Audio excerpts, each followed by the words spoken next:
সুন্দর। নমস্কার।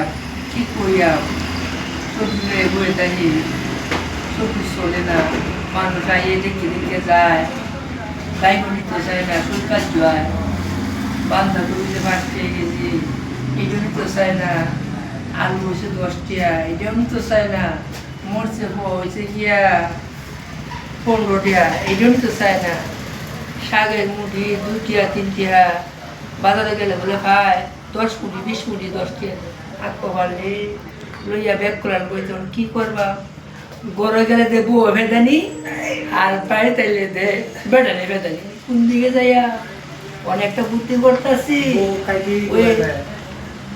ওইটাম চাইছিলাম যে বৃন্দাবন, তো বৃন্দাবন ভাড়া হইতো না, এই বাইগুন বেচতে হইতো না, আর বান্ধাকপি বেচতে হইতো না। এটা শাড়ি দিও, হ্যাঁ।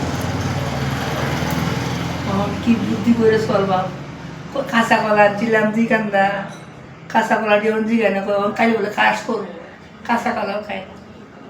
আচ্ছা কি করবো, যা আছে কবল সেই ঠাকুর করেন না বলে।